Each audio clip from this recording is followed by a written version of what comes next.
Pemirsa, beberapa saat yang lalu Presiden Rusia Vladimir Putin menyatakan telah memerintahkan pasukannya untuk menguasai wilayah Ukraina Timur. Dari gambar citra satelit ini memperlihatkan bahwa Rusia mengerahkan pasukan baru mereka di dekat perbatasan Rusia sebelah timur laut Ukraina. Tentara dan peralatan tempur ditempatkan di Belgorod yang berjarak kurang dari 20 km dari perbatasan dengan Ukraina. Terlihat juga kendaraan-kendaraan militer rakitan terlihat di dekat Madzi di Belarus, dekat perbatasan sebelah utara Ukraina. Diinformasikan ketegangan di Ukraina ini meningkat secara dramatis setelah parlemen Rusia sebelumnya mengizinkan Presiden Vladimir Putin untuk menggunakan kekuatan militer di luar negaranya. Langkah tersebut kemudian menuai respon dari Amerika Serikat dan juga para pemimpin Eropa lainnya dengan menjatuhkan sanksi kepada Rusia.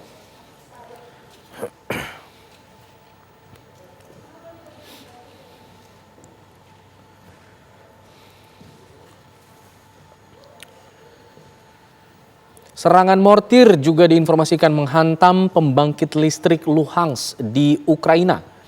Asap hitam pekat muncul dari area pembangkit listrik Luhansk ini. Berdasarkan keterangan dari Kementerian Dalam Negeri Ukraina, trafo pembangkit listrik ini terkena serangan mortir secara sporadis dari wilayah separatis pro-Rusia. Sementara itu warga Luhansk yang menjadi pusaran konflik Rusia-Ukraina berharap semua pihak bisa menemukan perdamaian atas konflik yang tengah terjadi ini.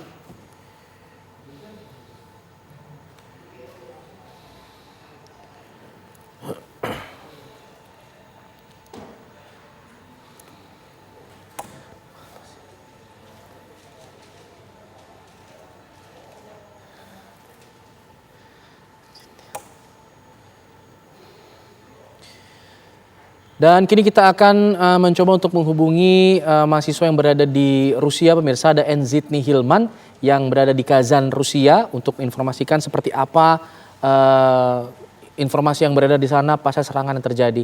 Hilman, bisa Anda dengar suara saya dengan jelas? Baik, suara Hilman masih belum terdengar, tapi saya akan coba tanyakan saja, Hilman, informasi terbaru di sana, di media-media yang berada di Rusia, informasi mengenai serangan ini terbarunya apa? Oke, informasi terbaru memang ada pernyataan terbaru dari Presiden Vladimir Putin, yaitu melalui media Rusia, yaitu TASS.ru, yang mana menyatakan bahwa memang serangan sudah dimulai di Ukraina, yang mana juga atas nama untuk melindungi warga negara yang Donetsk dan juga Lugansk ini diakui oleh Presiden Rusia pada saat ini. Mungkin Anda bisa gambarkan juga kepada kami mengenai informasi yang berada di sana seputar alasan dari Rusia menyerang Ukraina ini yang dipahami oleh warga Rusia seperti apa? Oke, yang dipahami oleh warga negara Rusia sendiri sebagaimana tujuannya untuk melindungi kepentingan Rusia dalam geopolitik dunia. Jadi yang paling utama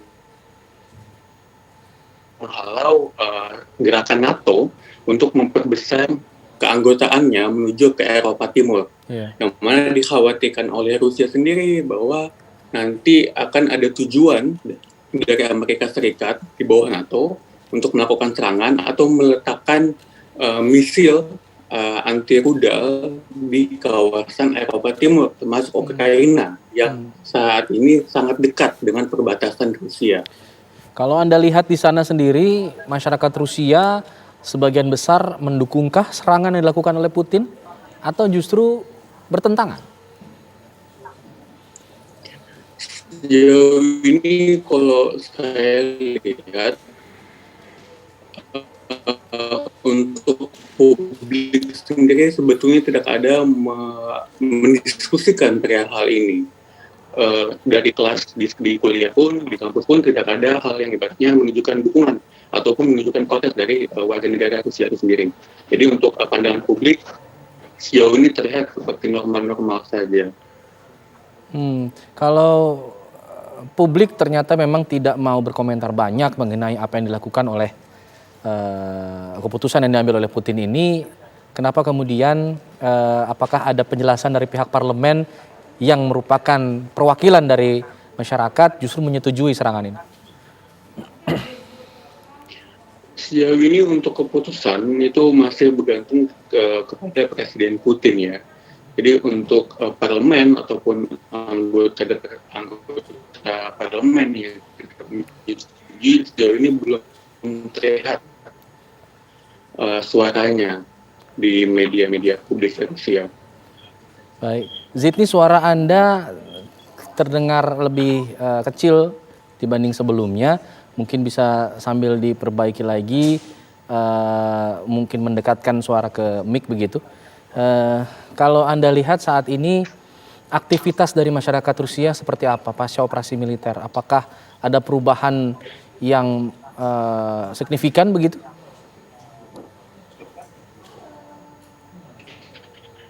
Untuk aktivitas masyarakat tentunya masih berjalan seperti biasanya, maupun di kota perbatasan yaitu Rostov-on-Don.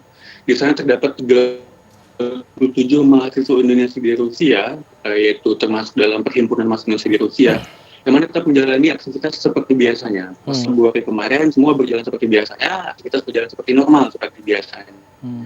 Ada himbauan begitu dari Konsulat Jenderal atau KBRI di sana mengenai serangan ini untuk antisipasi atau seperti apa? Kita tetap menjalin komunikasi dengan KBRI, yaitu melalui Pak Adhan atas pertahanan Pak Budi Susilo. Kita selalu menjalin komunikasi dan juga Pak atas pertahanan pun sudah menyiapkan rencana-rencana evakuasi. Jika nanti dikhawatirkan bahwa serangan itu mengenai kota-kota perbatasan yang terdapat mahasiswa Indonesia di Rusianya, termasuk Rostov-on-Don dan juga Belgorod. Selama ini apakah perhimpunan mahasiswa di Rusia juga menjalin komunikasi dengan mahasiswa di Ukraina? Untuk sejauh ini di Ukraina masih belum terdapat PPI-nya. Tidak ada ya sampai sejauh ini? Saya sudah berkomunikasi dengan PPI Amerika Eropa bahwa sejauh ini belum terdapat PPI di Ukraina. Apakah ada semacam himbauan atau antisipasi khusus dari pemerintah Rusia terhadap warganya jika kemudian ada serangan balasan dari Ukraina misalnya? Oke, jadi untuk sejauh ini di perbatasan di Rostov-on-Don itu ada beberapa prosedur evakuasi yang sudah disampaikan. Dan juga ada bentuk aktivitas yang harus dilakukan atau aksi yang harus dilakukan ketika mendengar sirene. Jadi sejauh ini semua masih berjalan dengan biasanya, namun disertai dengan peringatan-peringatan tersebut terkait perihal evakuasi dan lain sebagainya. Namun perlu dipahami juga bahwa di Rostov-on-Don pun sudah dibuka camp-camp pengungsian untuk refugee yang datang dari perbatasan. Baik, Zidni, nanti kami akan coba perbaiki lagi komunikasi dengan Anda agar suaranya bisa lebih terdengar jelas lagi. Dan saya akan menginformasikan dulu informasi yang satu ini, pemirsa. Ini mengenai sejumlah negara yang kemudian memberikan sanksi kepada Rusia selepas Presiden Rusia Vladimir Putin mengakui kemerdekaan dua wilayah yang sebenarnya dikuasai oleh pemberontak Ukraina.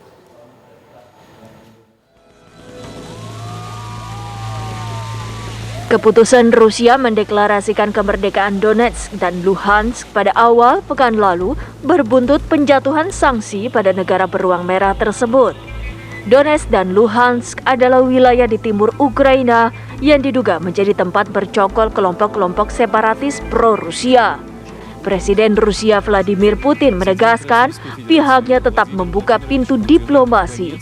Namun langkah Moskow mendeklarasikan kemerdekaan pada wilayah Donetsk dan Luhansk dianggap fatal hingga sanksi pun berbondong-bondong dijatuhkan. Perdana Menteri Kanada Justin Trudeau pada Selasa kemarin mengumumkan menjatuhkan sanksi ekonomi putaran pertama pada Rusia setelah Moskow mengakui Donetsk dan Luhansk sebagai wilayah yang merdeka dari Ukraina. Menurut Trudeau, lewat sanksi ini maka warga negara Kanada tidak boleh melakukan transaksi keuangan yang ada di wilayah Donetsk dan Luhansk. Kanada juga akan melarang warganya membeli surat utang Rusia. Inggris juga memberlakukan sanksi terhadap 5 bank asal Rusia, yakni Rosia, Isbank, Genbank, Pronsviazk Bank, dan Black Sea Bank. Miliarder asal Rusia Gennady Timchenko, Igor bersaudara, dan Boris Rotenberg juga akan mendapatkan sanksi. Miliarder Timchenko yang merupakan pemegang saham utama Bank Rosia dianggap ikut berperan dalam destabilisasi Ukraina setelah aneksasi Crimea oleh Rusia pada 2014. Timchenko adalah sekutu dekat Putin. Perdana Menteri Inggris Boris Johnson menyebut masih menahan diri dalam menjatuhkan sanksi, namun tidak menutup kemungkinan apapun jika skala penyerbuan Kiev terjadi lebih besar. Jerman telah menangguhkan rencana untuk membuka pipa Nord Stream 2 yang membawa gas dari Moskow ke Berlin. Kebijakan ini adalah paket sanksi yang dikenakan pada Rusia setelah mengerahkan pasukan ke bagian timur Ukraina. Kanselir Jerman Olaf Scholz mengatakan bahwa Nord Stream 2 yang menghabiskan biaya 162,5 triliun itu tidak akan disertifikasi. Scholz menambahkan jika dia telah menginstruksikan agar dilakukan evaluasi tentang pengelolaan pasokan energi bagi Jerman. Presiden Amerika Serikat Joe Biden dalam pidatonya mengumumkan menjatuhkan sanksi baru terhadap Rusia berupa membekukan pinjaman Rusia, membekukan lalu lintas transaksi di 2 lembaga keuangan besar di Rusia, salah satunya Bank Militer Rusia.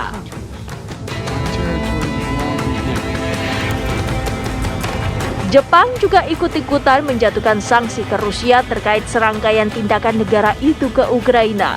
Perdana Menteri Jepang Fumio Kishida mengatakan tindakan Moskow adalah pelanggaran yang tidak bisa diterima karena mencederai kedaulatan Ukraina dan hukum internasional.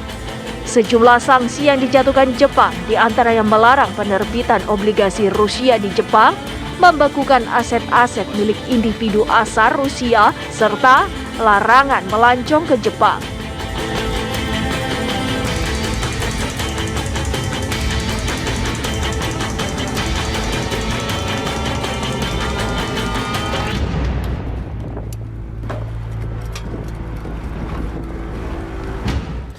Kita akan kembali memantau bagaimana situasi yang terjadi di Rusia, khususnya di Kazan, tempat ada seorang mahasiswa asal Indonesia di sana, ada Zetni Hilman. Zetni, apakah sejauh ini juga diinformasikan mengenai tanggapan-tanggapan dari pihak Ukraina di Rusia di sana? Halo, selamat siang waktu Kazan Indonesia. Sejauh ini di media publik Rusia masih belum terdapat pendapat atau tanggapan yang dikutip dari pihak Ukraina. Jadi sejauh ini pemberitaan masih seputar dengan keputusan Presiden Putin terkait rencana invasinya ke Ukraina. Kita ketahui bahwa Putin juga memberikan pernyataannya yang meresmikan penyerangannya. Ini sudah berlangsung berapa lama setelah pernyataan tersebut dikeluarkan oleh Putin? Pernyataan tadi disampaikan kira-kira tengah malam tadi ya. Malam tadi ketika saya bangun sudah melihat informasinya. Jadi mungkin sejauh ini sekitar 9 jam atau sampai 10 jam terkait pernyataan pertama Presiden Putin yang dikeluarkan. Serangan ini kan memang tertuju atau terpusat di daerah-daerah perbatasan seperti yang disebutkan tadi ya, ada Belgorod dan satu tempat lagi yang mungkin saya kurang paham penyebutannya, pelafalannya. Untuk dari pusat Rusia sendiri, dari tempat Anda mungkin, dari Kazan, seberapa jauh kemudian wilayah perbatasan tersebut bisa diakses atau seperti apa? Untuk dari Kazan, untuk melalui pesawat kira-kira 2,5 jam atau melalui kereta kira-kira sampai 15 jam. Jadi Kazan terkesan cukup jauh dari perbatasan. yang mana butuh waktu sekitar 15 jam untuk melalui kereta. Oke. Untuk masyarakat Indonesia atau WNI yang berada di Rusia sendiri, ada seberapa banyak mungkin Anda mengetahui mengenai jumlah pelajar yang berada di Kazan misalnya? Oke. Untuk jumlah mahasiswa yang ada di Kazan sekarang saat ini sekitar 90 orang.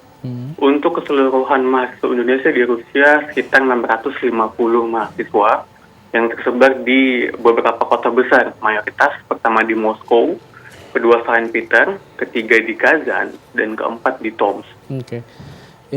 Informasi yang paling aktual dari KBRI mengenai serangan ini apakah sudah ada diterima oleh mahasiswa yang berada di Rusia ini?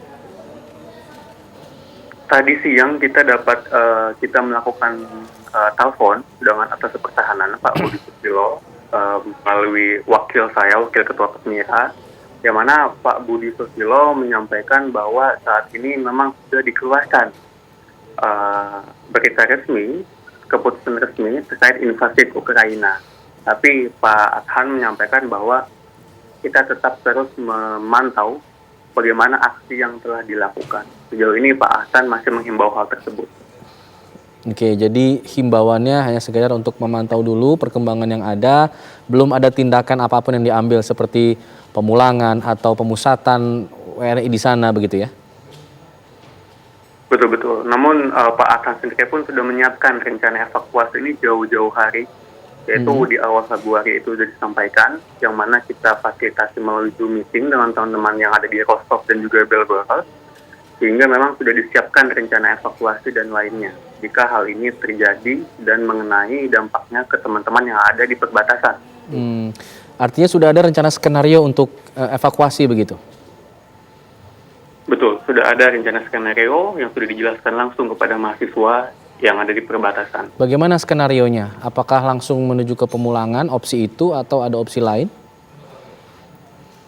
Sejauh ini skenarionya itu kemarin dijelaskan praktis dan taktisnya. Jadi bagaimana pertama ada titik kumpul, dan juga nanti ada pemimpin yang nanti menjalin komunikasi dengan KBRI, dan juga ada perkiraan untuk langsung menuju ke Moskow pada saat itu. Untuk menuju ke tempat yang terdekat dulu dengan pihak KBRI.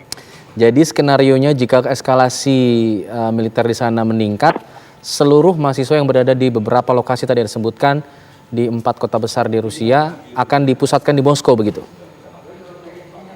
Untuk 4 kota besar tadi berhubung secara geografis tidak di posisi perbatasan, jadi tidak dari 4 kota besar tadi yang langsung menuju ke Moskow. Namun dua kota yaitu Rostov dan juga Belgorod yang juga berada di perbatasan yang disampaikan untuk menjalankan rencana evakuasi tersebut. Yang berada di perbatasan khususnya untuk langsung menuju ke tempat teraman yaitu di Moskow. Oke, 2 kota yang terdekat ke perbatasan tadi posisinya seberapa jauh dari Moskow? Kira-kira melalui darat yaitu melalui bus itu kira-kira sekitar 8 jam. Oke, artinya saya mengasumsikan Sampai 10 jam. skenario evakuasinya menggunakan evakuasi darat. Betul, evakuasi darat. Dan Pak Adhan pun telah menghimbau bahwa dalam rencana evakuasi jangan menggunakan transportasi udara. Jadi lebih baik disarankan dan wajib untuk menggunakan evakuasi jalur darat. Dengan alasan keamanan? Betul, dengan alasan keamanan. Oke, apakah kemudian jika sudah dipusatkan di Moskow ada skenario lanjutan? Sejauh ini Pak Atas Pertahanan belum menyampaikan informasi khusus terkait bagaimana tindak lanjut setelah rencana evakuasi itu nanti terpusat di Moskow. Jadi kita masih menunggu dan menjalin komunikasi dengan Pak Atas Pertahanan. Baik, Zidni Hilman menginformasikan dari Kazan, Rusia. Terima kasih sudah memberikan informasi terbaru dari sana. Zidni, tetap jaga kesehatan juga, jangan jaga keamanan. Sampaikan salam kami buat teman-teman yang berada di sana. Selamat siang waktu Indonesia. Pemirsa Breaking News TV One harus jeda dulu. Kami akan kembali sesaat lagi. Tetaplah bersama kami di Breaking News TV One.